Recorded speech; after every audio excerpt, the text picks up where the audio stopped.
All right, let me get started now. I am going to be welcoming everybody to participate in today's webinar. Let's see, we've got this first slide here. Welcome to this June 2025 webinar. I am Cullen. I am Cullen Hayashida in Hawaii, and I'm substituting for Catherine Braun, who is on the West Coast in Seattle right now, and I was not able to introduce this part of the program. So anyway, I'm just substituting for her. So our program, of course, as you know, will focus on exploring the ultra-aged society and the experience of visiting Goto Islands in Japan. So next slide. Next slide. Yeah, so the Active Aging Consortium Asia Pacific, of course, is what we call ACAP, and it's a loose organization of memberships of people that are very supportive of promoting active aging. And we are probably, we have a list of about 1,400 people right now throughout the world, mostly in East Asia, of course. And we've been around since about 2004, 2005 or so. In the next slide here, you see these different places of the world where we have members, and membership is free, and you can join simply by sending an email to kbrown at hawaii.edu, Catherine Braun at hawaii.edu. So if you were to just send your email address to her, she will put you on and you'll be continuously informed with regards to our activities. Next slide is an indication of the kinds of activities that we've been having. So there's a variety of activities. The primary one, of course, is the webinars, which we've been holding almost monthly. And today, of course, is on the lessons learned from Goto Island, which is part of Nagasaki Prefecture.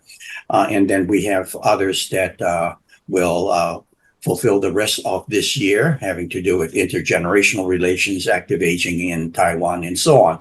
So this is an active activity that we do. In addition to that, we've got a newsletter, and then from time to time, we have some international conferences that we participate, and those all will be shared with you through our newsletter. Next slide.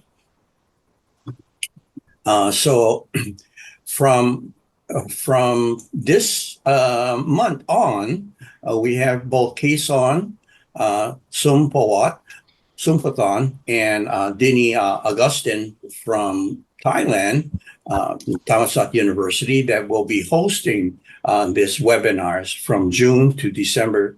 And then I guess University of Respati is going to be being in charge from January to June 2026. So the role of managing the webinar is a very big and difficult task, and it's been handled by the University of Hawaii through Catherine Braun and her staff. And now we're in this process of delegating this to our good friends Quezon and Dini in Thailand. So thank you. Next slide is an indication of the number of people that have registered. We have about 75 plus registered. Not all of you, of course, are listening in right now, but because this is being recorded, everybody that have registered will have access to what transpires today. So this is a very, very international activity, and I was just on a webinar, on a podcast today having to do with gerontology over the past 50 years, and all of the speakers were American, and so it was kind of disappointing in that respect. So this is really putting a much more international, cross-cultural, cross-national perspective on this whole issue of aging, and focusing on active aging, of course. Next slide. Next. So today, of course, we will have Shun Ono, Dr. Ono, who will be taking the role of moderating this panel, having to do with what is happening in Goto Island in Nagasaki Prefecture in Japan. And these four representatives from Jackie Kim Wachuka and Aki Morita and Irene Blackberry and Delma K all participated. So they're going to be sharing their perspective on different aspects of that tour. Next slide. So here we go. Next slide. Okay, so at this point, let me ask Kaysarn to explain what is happening next, and then following that, Dr. Ono can take over and start the webinar. How's that? Kaysarn? Thank you so much, Colin. So thank you for your introduction, and we are very excited to holding the webinar and very excited to hear from the people who visit Goto Island. Actually, we travel to that trip as well. I mean, just attend the conference and then we left the country back home, and we just look forward to hear from the people to visit Goto Island. So this is come true today. So very, very excited to hear about this, what happened, and the idea from the people, the visitor. Anyway, next month, we're very proud to share with you the coming webinar in July, on the 30th of July. This is the first announcement. It's not so complete because we're still waiting for the QR code and the detail of the speaker. But Teresa will be a moderator for next webinar. The title is The Power of Intergenerational Connections. It's very, very hot issue, very, very important one in now and in the future. So this is all the speaker that we're gonna have next month. Please come and join us again. I hope that the registration and the technical thing will be settled down. This is the first time, so and we prepare, but anyway, it's a thing like we have to learn. Yeah. So Teresa is today, so she might want to make announcements. Just very short time, Teresa. Oh, thank you, Kaysarn. Yeah. Hello, everybody. Well, welcome to this seminar. And I would also like to announce that there will be an intergenerational webinar next month. We have invited speakers from Hong Kong, from Singapore, from Japan, and Taiwan. So hopefully, you will all join us on this very important topic to talk about how intergenerational relationships would help the elderly and also the young generation. Okay, thank you, Kaysarn. Thank you, Teresa. And I have to thank CICISA and the Faculty of Public Health Thammasat University for this very smart work for them, particularly Sky Santipot, who support all of the process, and also Kanyapat Ngausi, who develop a very nice flyers, and all the team here. Yes, and we very happy to do again and again for until the end of this year, and then take in turn to Tribudi and her team, and then we will come back again. Yeah. So thank you so much. Now we're gonna go to the presentation. I would like to give this opportunity for Shun Ono to be a moderate for the speaker. So now we have 30 people join us. Thank you so much. Okay, thank you very much. This is Shun Ono. I'm a moderator of this very important occasional webinars. And in the beginning, I just brief some remarks and introduction of Goto Islands, and also our study tour. So you can see the map of this Goto Islands, and the Goto Island is located in the most western part of Kyushu. And so in this island composed of more than 120 islands, small islands, the total population is more than 50,000. And this region is a little bit complicated. And Goto Islands is composed of 4 municipalities. You can see Fukue, and Fukue Island is belonging to Goto City, and blue ones belong to Shinkami-Goto town, and other regions, Nozaki is also another municipality. Uku is part of Sasebo city. So these 4 municipalities are members of Goto Islands. So please, next slide, slides. So this is recent basic statistics of the populations of Goto. So biggest area is Goto City. The recent statistics more than 31,000. And the next big municipality is Shinkami-Goto town, is more than 16,000. The 2 another municipalities very small. More than Ojika is only 2,000 plus, and Uku Island is only 1,700. So I cannot say accurate figures of aging rate in these islands, but it can be say more than 40% of the populations are aged more than 65. So Goto City is already 40% aging rates as of 2020, and Shinkami-Goto is 38% as of 2015. So it might be much more higher than 40% of the total islands. Next slide, please. And this is the populations of the projections. The highest population of Goto City was 1955. So it was more than 90,000. But this population decreased very rapidly. Currently, it will be a little bit more than 31,000. It became only 1/3. But this population might be declines very rapidly again. And it is projected in 2060, it might be 13,000. So it means that only 1/7 of the populations in 1950. So in this 100, so population became only 1/7 in these regions. Okay, next slide. So this is transitions of populations and aging rates.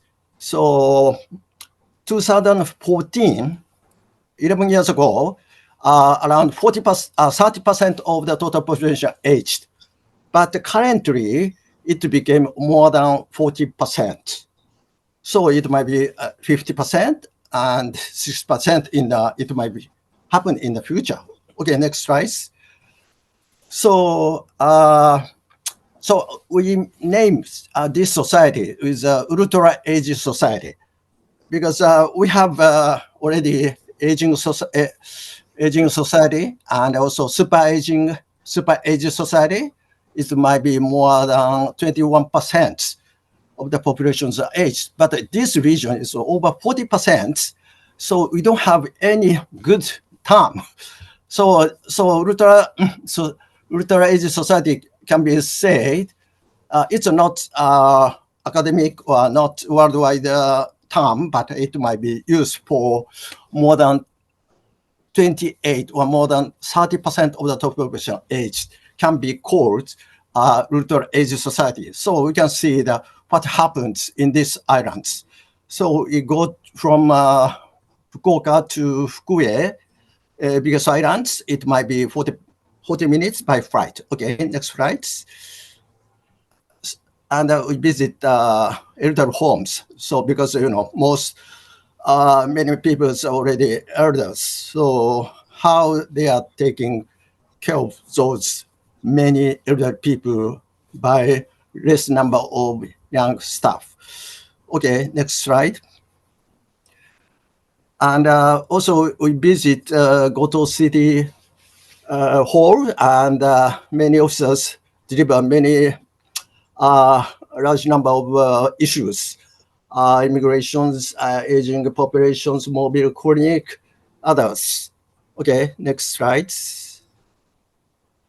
And so this is a photo of a mobile clinic. This can be presented by Telma later. Okay, next slide, please. And this is drone deliveries for especially important items like medicines, because I said that Goto Islands are composed of 120 islands, so drone is very, very important tool. So we moved from Fukuya port to Wakamatsu port. Wakamatsu is located in the Kamigoto areas, and it takes around 1.5 by boat. And okay, next slide, please. Maybe Kaison, could you move to second one? Second slide. So I can show a little bit more few slides, not so much. Okay. I share the second one. Yes, thank you.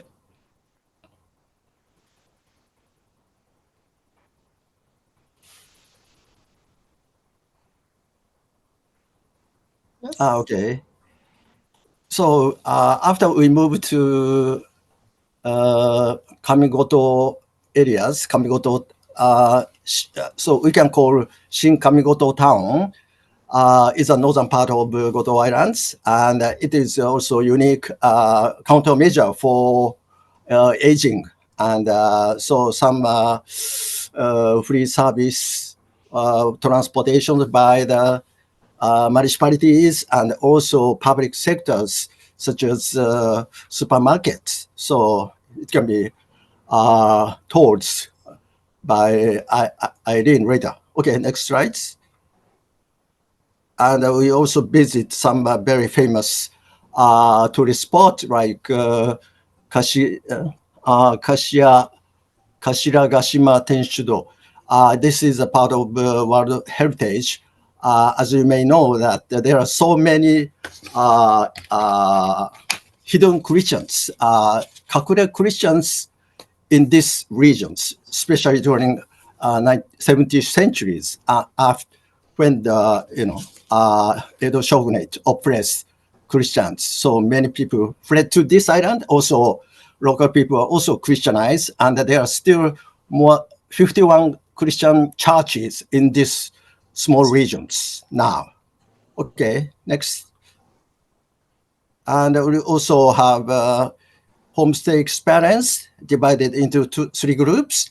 So very, very traditional, old but big residence in the Kamigoto areas, and all the young and also middle-aged women stay together in the same one room. And also next, move to another slides. Okay, and so this is also another women's group stay in the Use's house. And the next one. And also three boys, older boys, stayed in one old women's managing a house. She was 80, more than 80, but very, very fine. And she's a widow to manage very renovated homestay house. And I forgot to tell you that our participant is 12 participants from 7 countries. So maybe the host might be so surprised because, they are first time to receive such diversified ethnic peoples in their houses. Okay, next one. And so last days we have experience of making udon noodle. You may know that Goto noodle is very, very famous all over Japan. And so the Shinkamigoto Town Hall has Goto Udon divisions. In Japanese word, Goto Udonka. I thought this is just a joke, but it's a reality. There is a udon industry, very, very important in these regions. So udon is, Goto Udon is one of their identities of this region. I can find it. Okay, next one.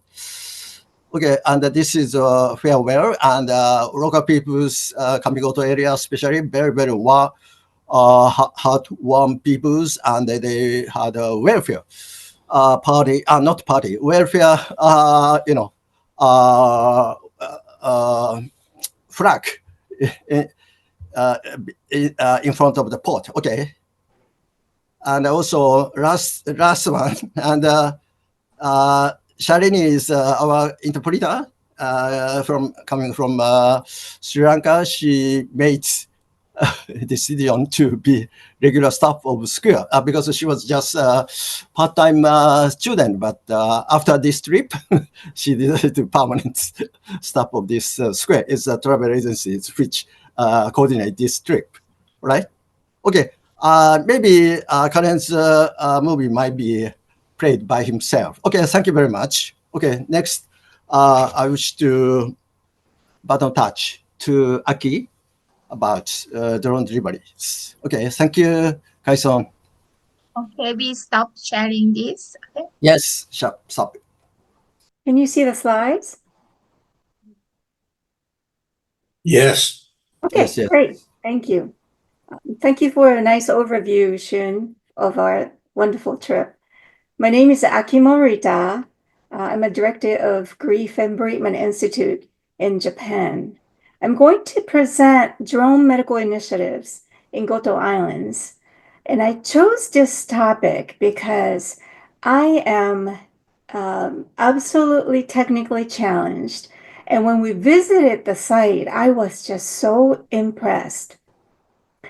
I did a little bit of research in preparing for this presentation, and I like to also touch on hopes for aging societies and limitations and future challenges of utilizing medical drones for medical purposes. Dr. Ono already orient you in terms of where we went, where ACAP conference was held, and Goto Island is in the pink. And if you draw a straight line between the closest port on Kyushu Island to Goto City, it's about 100 kilometers. It's about half an hour plane ride, and by a speedboat, high speedboat, it takes about an hour and a half. And before medical drones came to the islands, pharmaceutical deliveries relied on ships with fixed schedule. So we're going to start from here, the third slide. Okay. Click. Yeah. We visited this operating company called Sora Ine, and I would like to show you this little 10-second clip because I was just so impressed by it. And seeing the launch of the medical drone was quite powerful.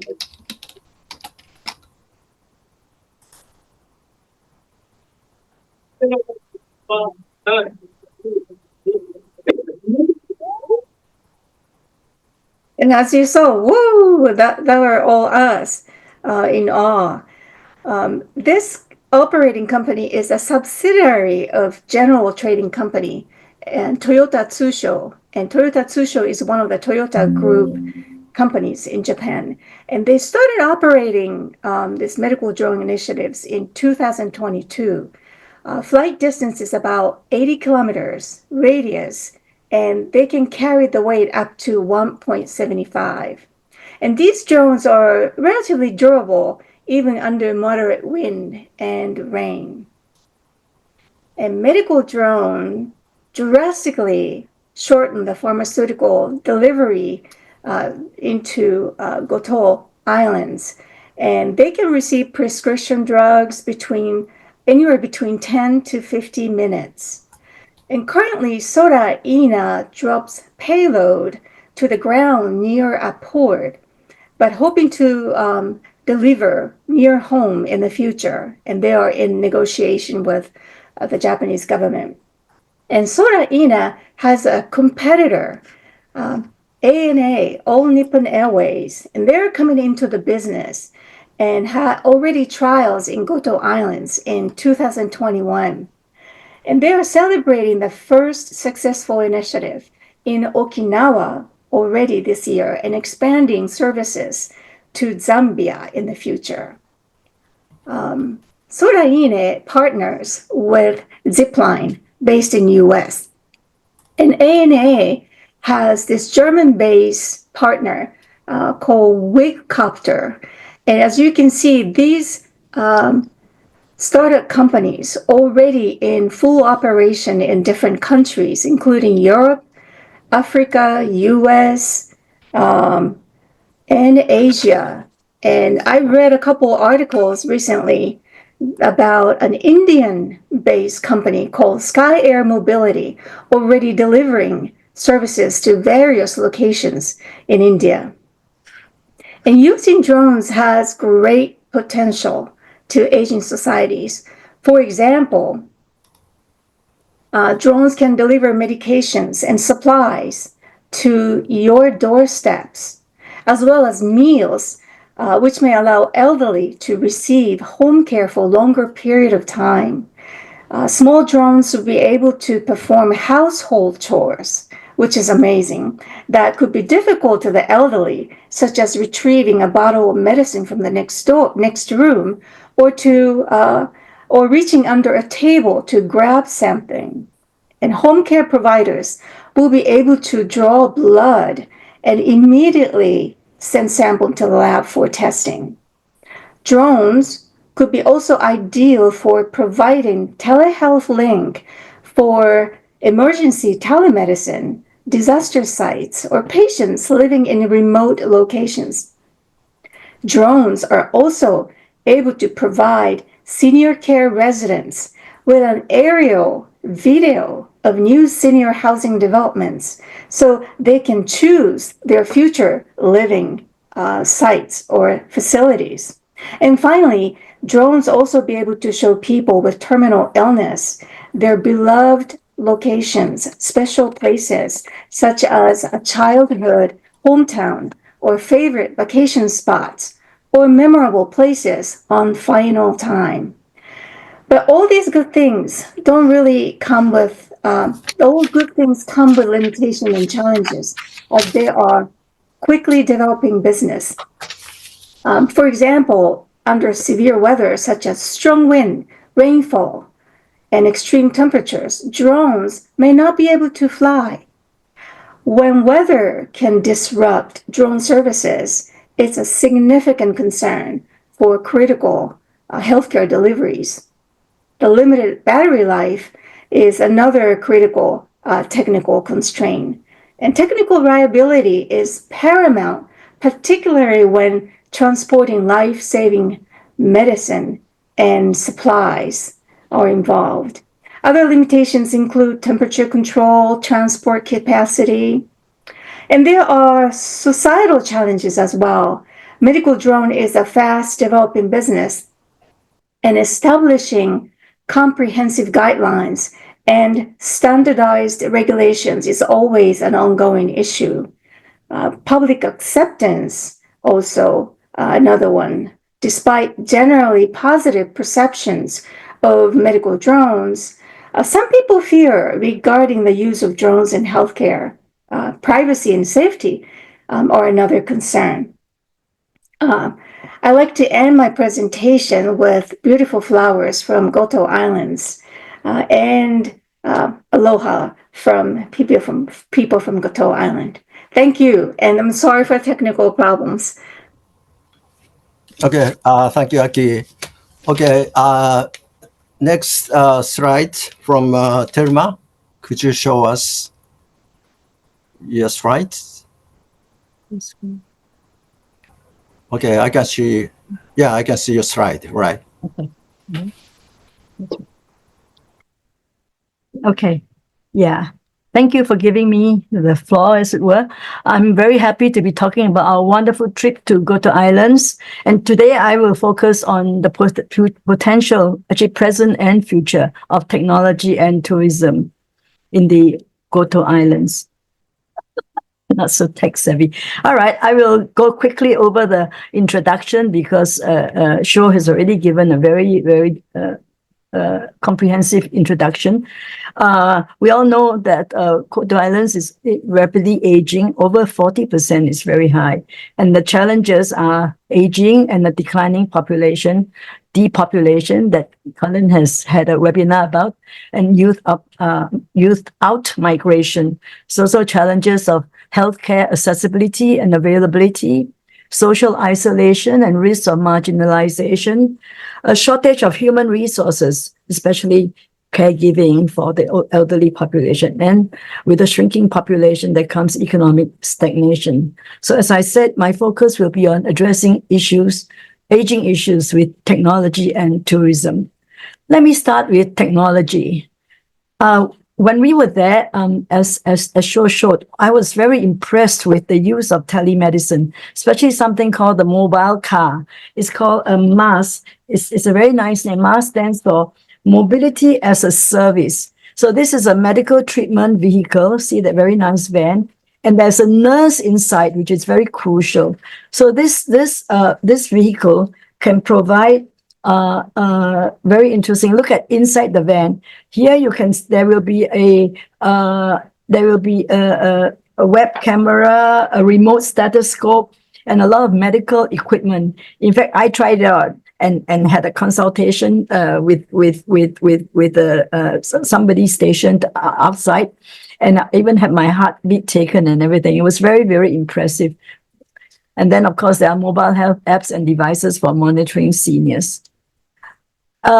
With regard to technology solutions, Sho showed you our visit to the nursing home, and there we found very interestingly use of technology like assistive devices, smart monitoring. Here is smart monitoring machine screen, and then there was something called no lift care, with a lot of hoists and all that. So we don't really need human resources for lifting, which is very important. And of course, for technology, there's smart home systems for safety and independence. And as Aki went at length just now, very interestingly, they're trying out new delivery mechanisms like drones to deliver emergency supplies.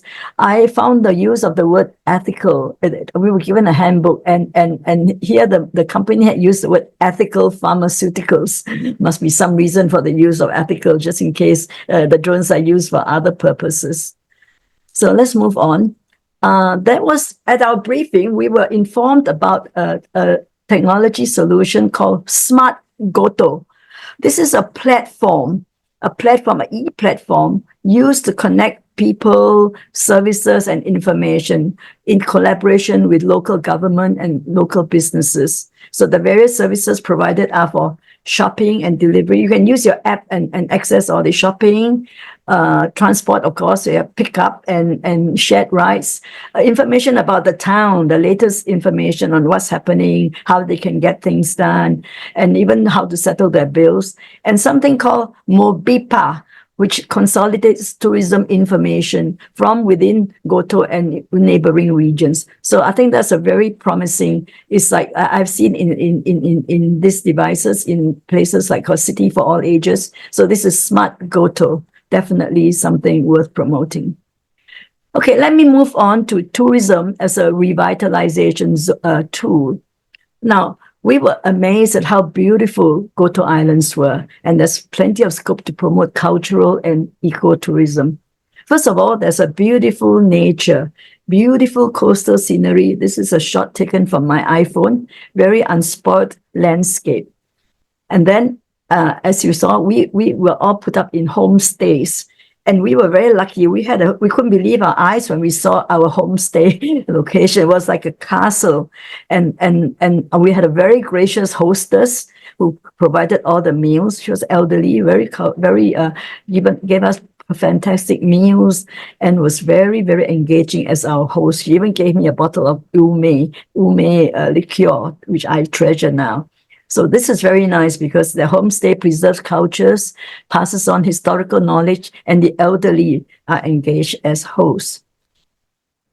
Very importantly, in Goto Islands, there's a UNESCO World Heritage Site, and it's the hidden Christian sites. In the days when Christianity was not encouraged or banned in Japan, the Christians came to Goto, and there are a lot of churches in Goto. So this is a church, a hidden church. And it was very interesting. This is the inside of a church.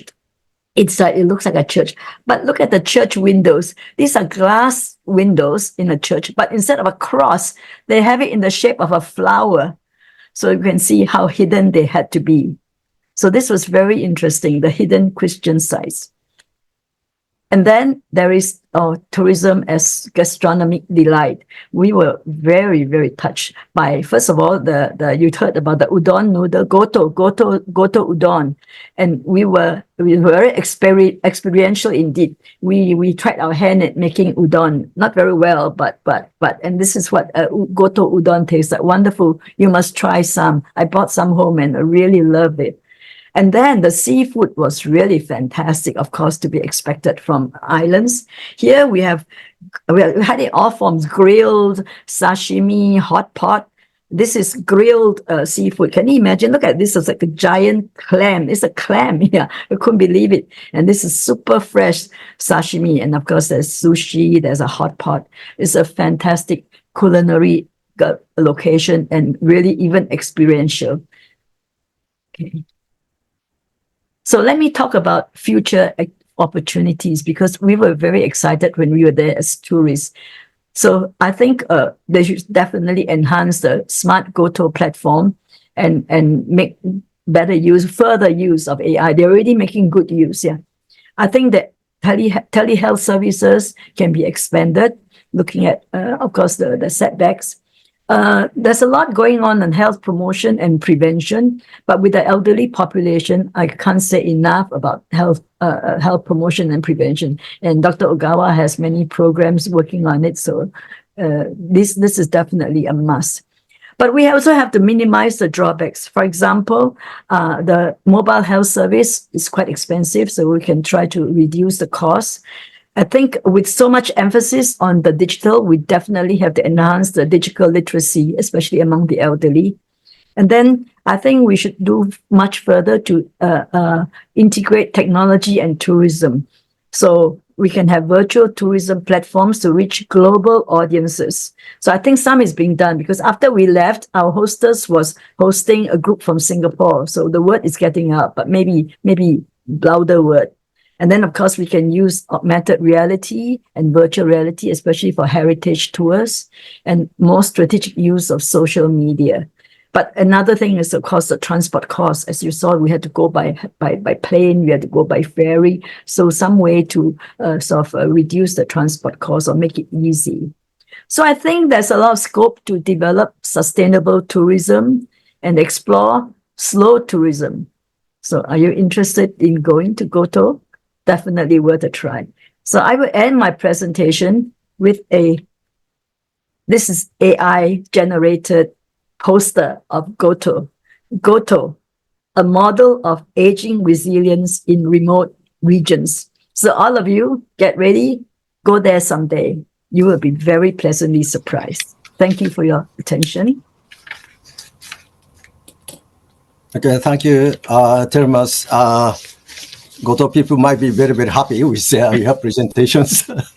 You promote very much for tourism in this region. Right, thank you. So could you proceed to Jackie? Jackie is here. Yes. All right. Hi. Thank you, everybody, for your wonderful presentation. I'm feeling really nostalgic.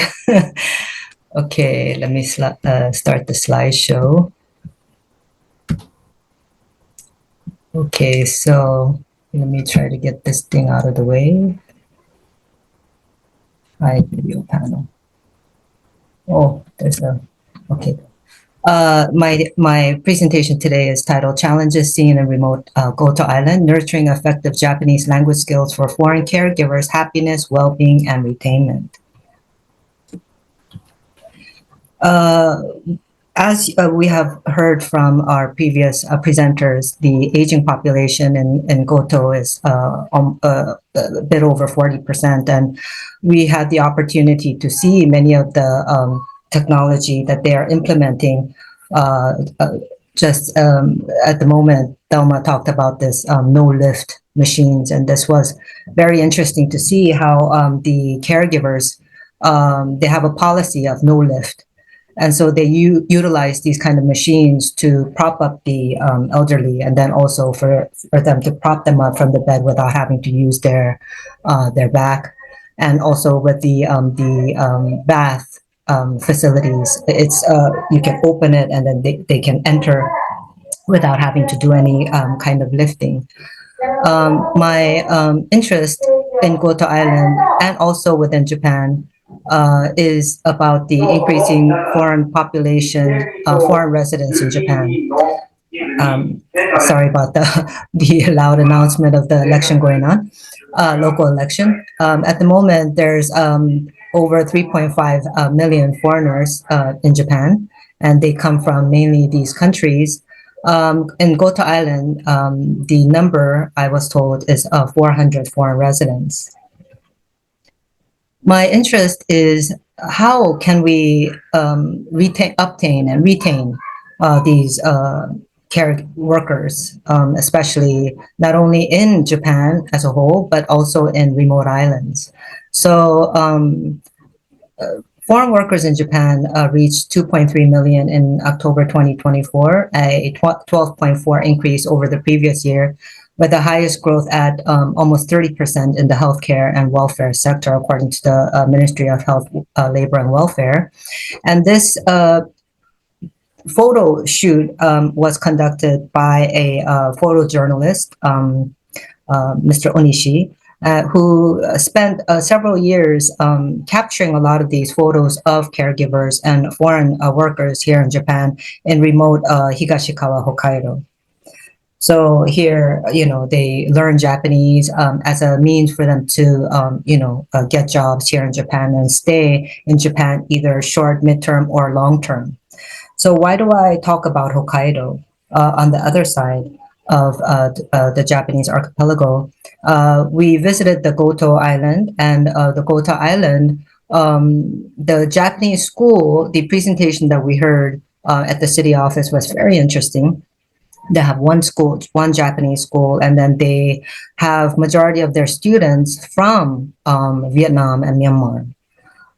It is a almost 2-year course, and then the tuition is about 1,400,000, so about maybe 13,000. The way that they recruit these students are in high schools and also other kind of community colleges in Vietnam and Myanmar, and they try to obtain a lot of these students to have interest in coming to Goto Island to learn Japanese. The point here is, as you had heard from the previous presentations, to get to Goto Island is pretty, it's far. For them to come all the way from their country to Goto Island to learn Japanese, I asked the person who was doing the presentation, the representative of the Japanese school, why would they come all the way to Goto Island? The answer was that Goto Island has, the nature, and also it's remote, and they're really focusing on the school, and they are also able to, after they learn Japanese in this Goto Island school, language school, they can go to other universities in Nagasaki area.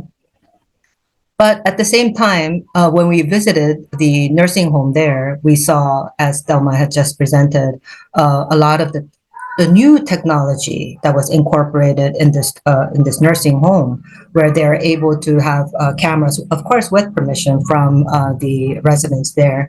Also sensors to see if they're laying in their bed or not, If they're not laying in their bed for a long time, then they're able to, they send somebody just to make sure and check. And so all of these technology is wonderful. So the person who is in charge of this nursing home, during dinner, we talked and I asked him, we have this wonderful technology. When I see this, there's a positive because majority of the foreign caregivers, although they learn Japanese intensively, probably are going to recognize a lot of the words and etc. But they're not able to write the reports of what had happened for who and, the journals, right? In handwritten form. But with this, I thought to myself, they can just type and that's much easier for foreign people, when they're having to do documentation. At the same time, I asked him, with this technology is wonderful. And how about the perspectives of caregivers, foreign caregivers to come and work in your facility? Because it seems that the language school and the nursing homes, we can kind of connect them together. So, people who are graduating, for them, instead of going to Nagasaki or somewhere in a big city, for them to retain and come and stay here in Goto Island. He said first, it was their objective to first try out the technology. And then if worse comes to worse, and then they're really short of caregivers, then they will try with foreign caregivers. So he was saying that there's maybe one or two that they were kind of thinking about incorporating within their nursing home. So I thought to myself, wow, there's a discrepancy here. So there are a dilemma of student obtainment and retainment. So the current situation, as I had observed, was that the efforts to recruit students in the main countries of Vietnam and Myanmar was the situation in Goto. But I thought, why not? More efforts should be made to recruit from additional countries. So if it's Southeast Asia, for some reason or another, that they would prefer to have Asian foreign caregivers, then why not also try other countries as well? And then incentives of learning Japanese and coming to Japan, there has to be a greater incentive for them to come all the way to remote Goto Island. But also along with that, as I am conducting a lot of interviews at this moment here in Kyoto and the Kansai area of foreign caregivers, they said that incentives to train in other skills and occupation along with a focus on Japanese language is very important. And that's the reason why I showed the photo of the Hokkaido nursing homes, because there they completely focus on Japanese, but at the same time, along with that, they are being trained so that they could achieve this kaigoshi. If they have that test and they have that certification, they are able to secure a very secure, good income. Number 3 is intensive language courses in rural area is fine, but life in rural area should be a holistic approach on integrating into the community as a whole. So I see that a lot of the students in the Goto school, they are within their dormitory. And then they go here and there just a little bit for part-time jobs, but then they're not really incorporated into the community as a whole. And then number 4, student community is there, but lack of interaction with the local community as a full member.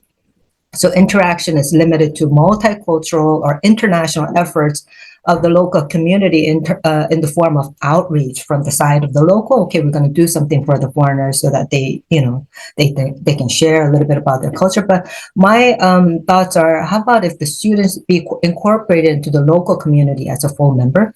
So just as foreign students should learn and understand about Japanese tradition, culture, and lifestyle, the local community should also make efforts to be open to other lifestyles and challenges and dilemmas. So number 5, students desire to move to bigger towns and cities due to feeling of isolation. I spoke to 2 foreign, not caregivers, but workers in our hotel. They said that they were working in Goto Island for just a little while, but their dream was to move to Nagasaki. I said, oh, it's too bad. What would make you stay here? They said their feelings of isolation is a big part.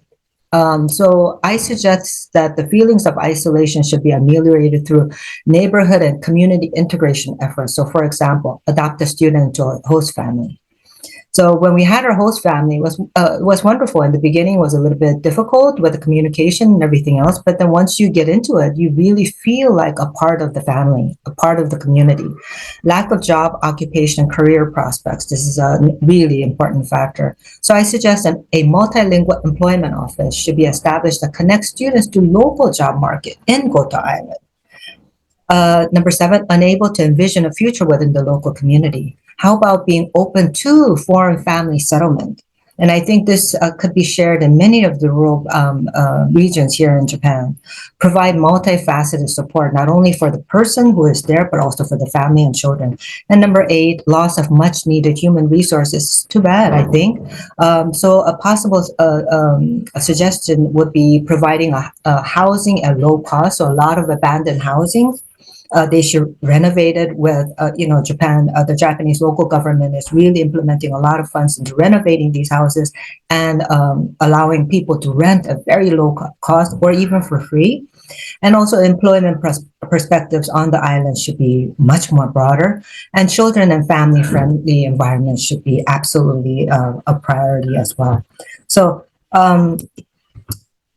thank you very much for listening to my presentation, and I look forward to hearing more from the others. And this is a wonderful nostalgic moment for me. Thank you, everybody.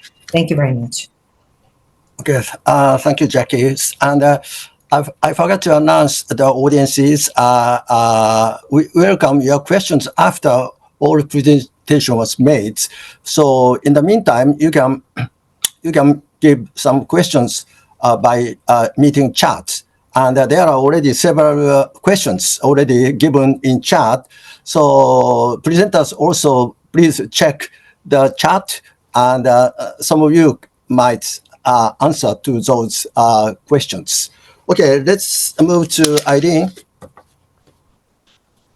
I hope hearing internet is not that. To thank Okawa Sensei, obviously, Adachi-chan and San and Shalini, to help us, with the putting together the trip, obviously, to make it obviously very informative and enjoyable.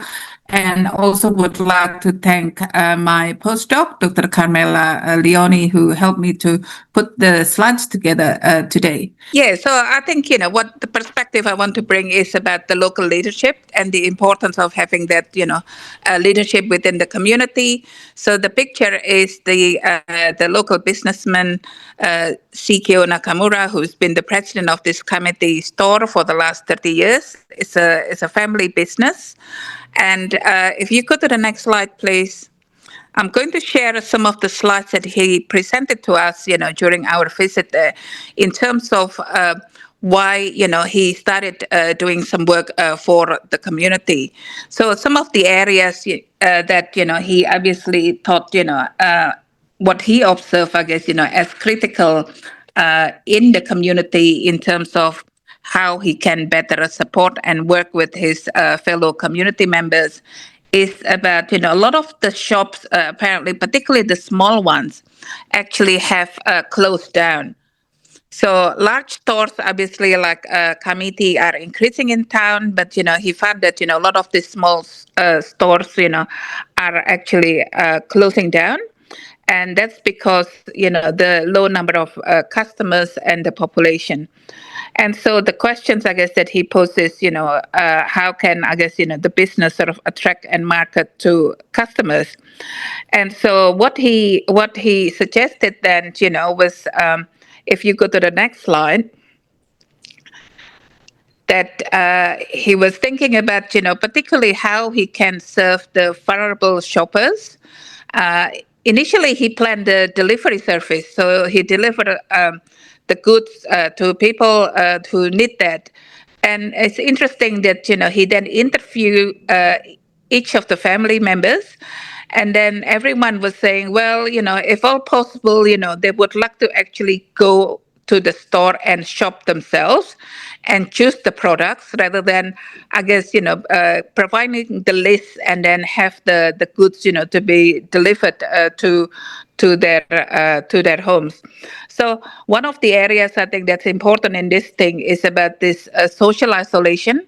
And obviously, if older people live by themselves and they live quite remotely, they may not be able to actually even have a social interaction, even with the neighbors, let alone actually going to town and connect with the wider member of the of the community. So this is important, and this is part, I guess, of his thinking. And he planned this back in 2016, I believe, when he started the shuttle bus service. Next slide, please. So this is what it looks like. So it's a mini bus. He called it the community courtesy bus. It's not a subsidized. So he used that, as a not-for-profit service for his local communities. So 3 days a week, the bus will make 8 stops, and there will be 29 passengers that can be taken into the bus, and he and then also obviously help people with their independence in terms of going to shops and buy your own stuff. And obviously, over time, it's clear that, sustainability is an issue. I think it's a great initiative, but the problem, I guess, is about the ongoing costs. The population declines, so workforce is an issue. So next slide, please. So then, I'm thinking about, following discussions, obviously, with the group whilst we were there about, how we, I guess, in Australia also support older people, to age in place. Obviously, in Australia, we rely a lot on government programs, government subsidized program. So there's a program here in Australia called Support at Home program, where older people receive not only clinical support but also independence, everyday living, restorative care, and also the use of technology and home modifications. And we also have an end of life pathway. So next slide, please. And also in terms of the individual and the family support at home, I think it's important, particularly in Australia, that, a lot of older people actually live alone. They don't have a close family or friends who can actually help them. So it is important to set up a conducive living environment, not only inside the house in terms of, how the home can be adapted for safety, mobility, and promote independence via accessibility, but also thinking also outside the house about how to create spaces to foster social connections. So initiatives like this, like the bus, the shopping bus, obviously fits very well, to meet the needs of people in terms of the social connectedness. So next slide, please. So I know I'm running out of time, so I just want to summarize, I guess, the importance of the care ecosystem.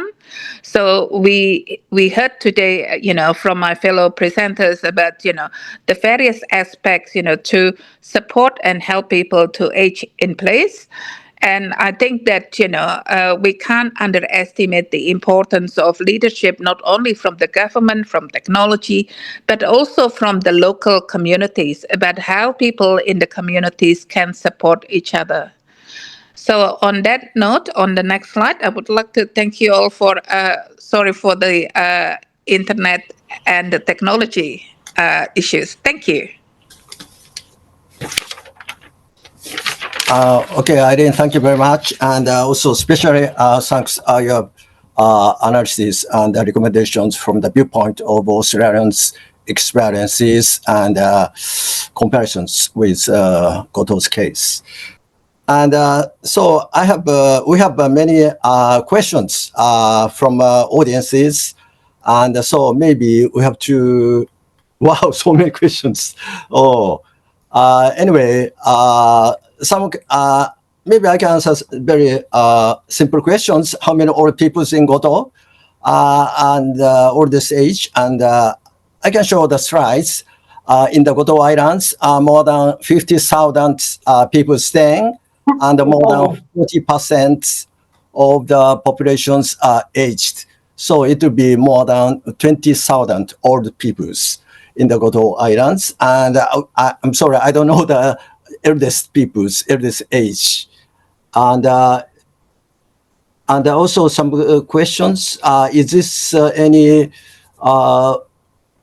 friendly, easy to choose food choices to old adults or tourists with eating difficulty? Oh, I don't see this kind of easy to choose food choices. Anybody can answer? No. Yeah, actually, when we were at that nursing home, where they have the technical, the really advanced technical things, they also showed some of the food. I took some pictures, and then they said that they make their food according to the degree of the chewability. So when elderly can chew well, then they give them like the usual food, and then if they can't chew well, then they make it, they blend it, and then make it nice so that it looks very appetizing, but then still it's very easy for them to chew. So I took some pictures of that as well. Okay, thank you. Another question: is there any drone options for delivering medicines or any others? My concern is may cause via drones. And Aki-san, could you answer these questions? Sure. My understanding is that medical drone initiatives are still a new business in Goto Islands, and they are still rely on traditional methods of receiving goods from likely Nagasaki port on Kyushu Island, but with fixed schedule. So that is one of the challenges. And also, certainly cost and human resources are of concerns as well. That's part of the challenges that they need to really manage and handle. Because to operate drones, they need to train people. And also, somebody has to launch and receive and maintain and all that. So that's another part. Okay, thank you very much. And actually, we also asked the manager of these drone companies, and we asked some budget issues and expenses and the incomes and the deficit. But it's a secret, so we cannot get a good answer about these issues. But I think it's not so very much, not very profitable in this region, I think. Yes. Okay. Excuse me. May I interrupt for a while? Because my guests are coming, so I have to leave. But my question is how to integrate all the amazing program that all of you are presented.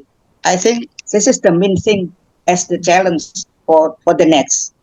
This is the one that I'm really considering. Thank you. So next, may I move to Karen to show your video? Would you like our staff to share, Colin? Colin? Yeah. Can we share? Oh, yeah. Okay. So I hope that you can hear. Okay. Okay. Oh. It's okay? Yeah. It's like okay.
congratulations for today.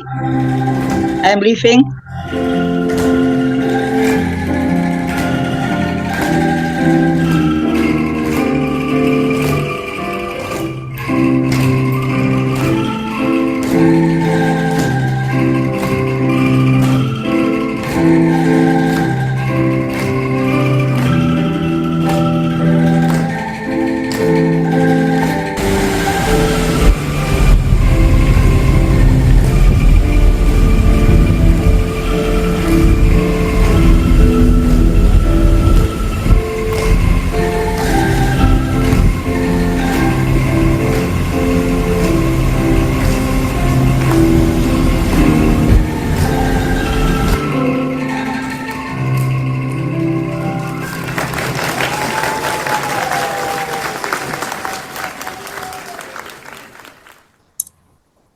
Okay. Okay, thank you. Presentations and great videos made by Karen. Alan, would you like to do our closing Okay. ceremony? Okay, Turn Karen, on the microphone. any comments about this video or some other things? No, I think it's self-explanatory. Just let's continue on. All right. Okay. Thank you very much. And Beautiful, actually. yeah, Very beautiful. fantastic videos, and maybe all the audience can understand. All of participants join very much for this trip, and also some continuation of the questions and some questions given to Jackie.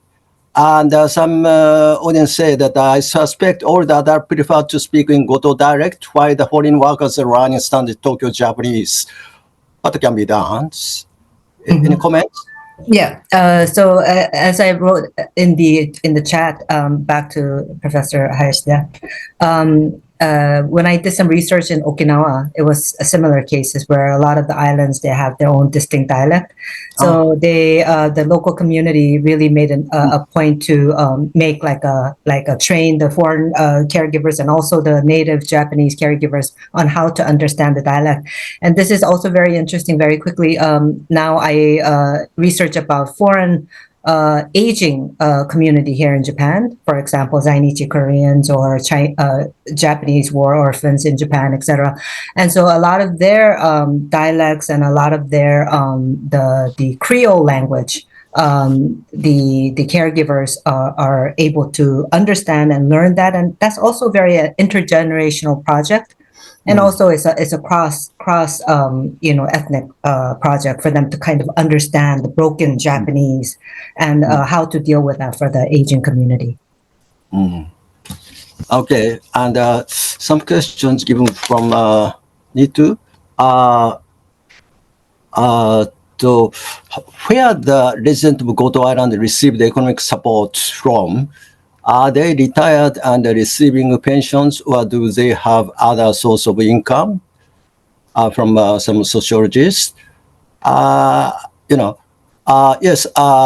most of elderlies get pensions, but they are usually working as fishermen, farmers, managing their own shops. So their retirement pension is not big amount, but I think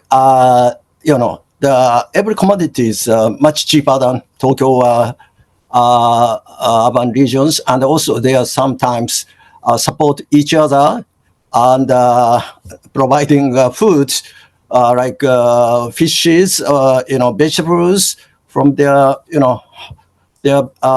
rice fields, oceans. So they are so also they have small business like homestay business. So they can manage to survive, I think. And so my understanding is not so not so sad situations in my findings. And if any other participants give comments about this, not pessimistic situations in my understanding, but we have to do more research. And also many comments also about Thank you. very positive comments. Thank you very much. By individual older people, some manage after. By individual older people, someone manage after deliver in some locations. Aki-san, could you comment about this? How they delivered by individual old people, someone manage after deliver in certain locations? Actually, it's not here. Oh, I'm here. I'm still Okay. interested in the question. How they manage after deliver in certain locations. Can I get back to that person? I think I would like some clarification of that question, or if other speakers Okay. can manage, that'll be If great. Dr. Bal, Krishna, any other details about your questions or not? I think the many delivery items are dropped from the drones and in certain place, and so I they're see. going That's to by pick up. drone. Yeah, they are going to pick up. So before that, they already get the information which place, which spot the drones delivered. I see. I'm sorry. So the Sora Ine will drop a payload, the delivery, to the closest port of the individual, and after that, individual and their family needs to manage to pick it up at this point. But they were hoping to be able to get closer to fly over a more populated area to make the home delivery possible. I see. Okay, thank you. And regarding to the previous questions, Telma also comments additionally, some older people, older residents are also supporting their children who live outside Goto. Yeah, that's really appropriate answers because most of their children, grandchildren are now working in Nagasaki or Osaka, Tokyo areas, and I think they are supporting those elderly parents, grandchildren, I think. Okay. And one more, the last questions, I think the 40% elderly is a big percent. How managed to care by individuals or governments? Yeah, and I think some questions are already answered about this. There are many government has many kinds of countermeasures to support them. And also, in this presentation, we don't have enough time to speak about the local government's initiative to introduce new migrants from other regions, from Japan, like Tokyo, Osaka. They have some attractive programs to introduce those people, but we don't have enough time to do research about this, so maybe next time about it. Okay. Thank you. And maybe the time is already up. And so I just want to conclude very short remarks. Since this study tour was very short, only 4 days, and limited time to see more people and visit more places. So our findings are still quite limited. Besides our presentation topics today, there are so many interesting issues, such as I told that local government's initiative to introduce new migrants from other regions and developing fishing or cultivated fisheries and also processing food industries. So I and others wish to have next occasion to visit Goto. We want to do more deep and wide research next times. And also, we did not have time to interview with foreign care workers, migrants in these regions. So, but we want to also see their voices in the next time. And today is too much time. So, but thank you very much for your long time listening and watching videos. Okay, thank you so much. And also thank you so much for presenters and the audience. Thank you very much. Okay. And also I want to hand over to Secretariat Kaison. Thank you very much for your Secretariat works. Okay. Yeah, thank you. And thank you, you guys. And see you next month for the next webinar. Thank you.